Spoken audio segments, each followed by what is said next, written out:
حصہ گزر چکا ہے، لیکن اس کے باوجود پروگرام کو جس مقصد کے تحت رکھا گیا ہے، اصلاح معاشرے کے تعلق سے، معاشرہ عموماً آپ لوگ علماء کرام کی زبانی بھی سنتے ہیں کہ معاشرہ جو ہوتا ہے وہ گاؤں محلے کے پورے لوگوں سے مل کر ایک معاشرہ اور ایک سوسائٹی تیار ہوتی ہے۔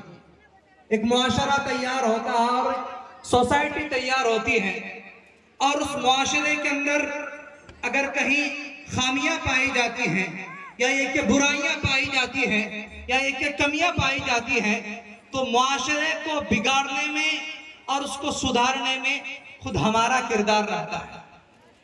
انسان ہے، یقیناً معاشرے کے اندر ہم سے غلطیاں ہوتی ہیں، تو ان غلطیوں میں جس چیز میں ہم لوگ پیچھے ہیں اور جس چیز کے اندر محنت کی ضرورت ہے وہ یہ ہے کہ ہم اولاد کی تربیت کیسے کریں، کیونکہ موجودہ دور میں اولاد کی تربیت ایک چیلنج بن کر رہ گیا ہے۔ اولاد انسان کے لیے بہت بڑی نعمت ہے۔ اولاد کی نعمت کا احساس اس آدمی کو ہوتا ہے کہ جس کو 10 سال ہونے کے بعد اولاد ہوتی ہے، یا یہ کہ ساری زندگی ان کی گزر جاتی ہے۔ ان سے پوچھئے کہ اولاد کی قدر و قیمت کیا ہے اور اولاد کتنی بڑی نعمت ہے۔ اولاد کے پیدا ہونے کے بعد ان کی تعلیم اور ان کی تربیت کی ذمہ داری بھی ہماری بنتی ہے۔ یہ سمجھئے کہ تعلیم کا نمبر بعد میں آتا ہے، علم سکھانے کا نمبر بعد میں آتا ہے، لیکن اس سے پہلے تربیت کا نمبر آتا ہے۔ تربیت موجودہ دور گیلی مٹی سے آپ برتن بنا سکتے ہیں، آپ اینٹ بنا سکتے ہیں، آپ اپنے مقصد میں یا آپ اپنے اعتبار سے جو چیز بنانا چاہیں اس کو بنا سکتے ہیں۔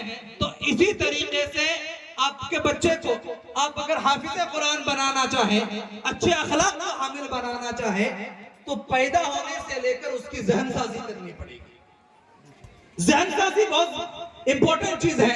ہمارے یہاں کیا ہوتا ہے کہ ابتدائی آفرینش پیدا ہونے کے بعد ہم اس کو لاڈ اور پیار میں بنا دیتے ہیں، پھر بعد میں چل کر جب بچہ بڑا ہو جاتا ہے، بالغ ہو جاتا ہے، یا یہ کہ 20 سال کی عمر کو پہنچ جاتا ہے، جب اس کے اندر دنیاوی باتیں آتی ہیں تو پھر آخرت کی باتیں یا یہ کہ شریعت کی باتیں، قرآن کی باتیں اس کو سمجھ میں نہیں آتی۔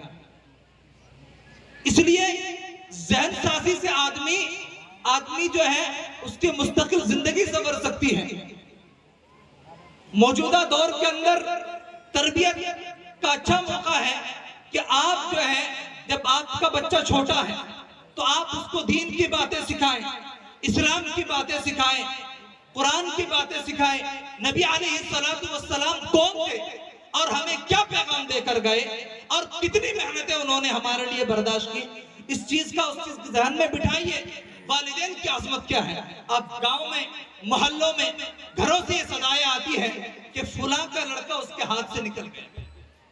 ہاتھ سے نکلنے کا ریزن ہم لوگ خود ہیں، کیونکہ بچپن میں ہم اس کی تربیت نہیں کرتے۔ جس طریقے سے الایمان بین الرجاء والخوف، ایمان جو ہوتا ہے وہ امید اور خوف کے درمیان قائم ہوتا ہے، اسی طریقے سے اولاد کے ساتھ ہم محبت بھی کریں لیکن ان کے دل و دماغ کے